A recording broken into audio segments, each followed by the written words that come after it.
ডিম আমার ভাইরাল ডিমের রেসিপিটি আজকে আমি তৈরি করব। এই যে ডিম সেদ্ধ বসাই দিছি।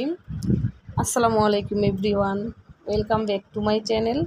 আশা করি যে যেখানে আছেন ভালো আছেন, সুস্থ আছেন। আল্লাহর অশেষ রহমতে আমরাও ভালো আছি।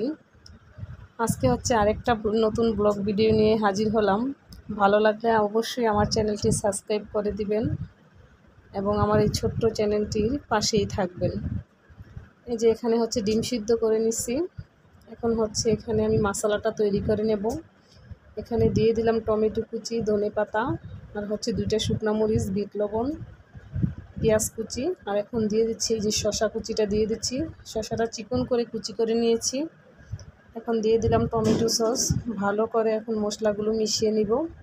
আমার হাতের কাছে কাসুন্দি ছিল না, কাসুন্দিটা শেষ হয়ে গেছে, এই জন্য কাসুন্দিটা আমি দেই নেই। এটাই হচ্ছে এক একজনে এক এক রকমভাবে তৈরি করে। আমি আমার ইচ্ছে মতো আর কি, আমি আমার হাতের কাছে যা যা ছিল তাই দিয়ে তৈরি করছি। তবে খেতে মাশাআল্লাহ অনেক টেস্ট হয়েছিল।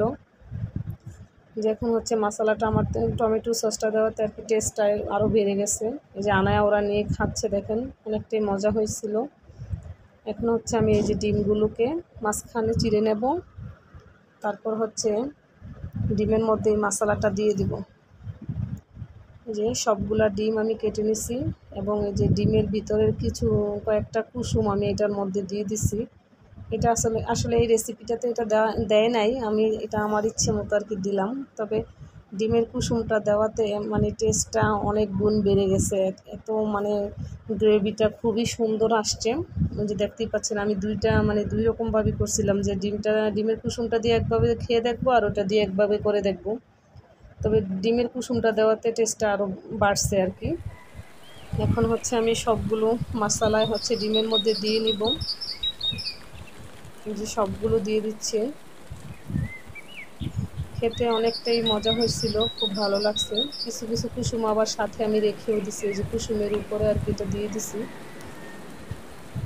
এটা হচ্ছে অনেকেই আস্ত ডিমের মাঝখানে ঢুকে দিয়ে দেয় মশলাটা, কিন্তু আমি এভাবে খেতে অসুবিধা হবে, এই জন্য আমি ডিমটাকে 2 টুকরা করে তারপরে সার্ভ করছি আর কি। ডিমটা ছিল একটু ছোট সাইজের, দেশি মুরগির ডিম ছিল। যে ভিডিওটা দেখতে থাকুন।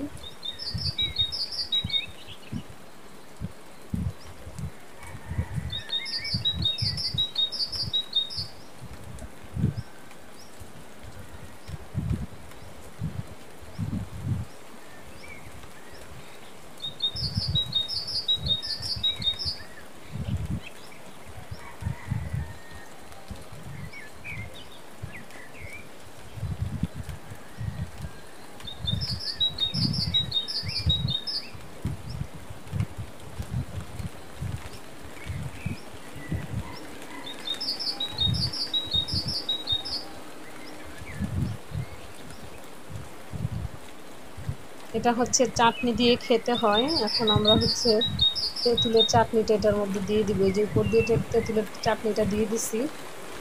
তো হচ্ছে তেঁতুলের চাটনিটা দিয়েই খেতে মজা হয়, অনেক টক টক লাগে, তো এই জন্য যে এখন আমরা সবাই মিলে খেয়ে নিচ্ছি। অসাধারণ হয়েছিল। অনেক দিন ধরেই ভাবছি, এটা ফেসবুকে ভাইরাল একটাই ছিল কিছুদিন আগে, খুব ফেসবুকে দেখলাম এটা একটা ভাইরাল রেসিপি। তবে ট্রাই করব ভাবতেছিলাম, এই জন্য আজকে ট্রাই করিয়ে ফেললাম। খুবই মজা হয়েছিল। এই যে আমরা সবাই খেয়ে নিচ্ছি এখন। ভিডিওটি ভালো লাগলে প্লিজ একটা লাইক, কমেন্ট, শেয়ার করে দিবেন। আসসালামু আলাইকুম।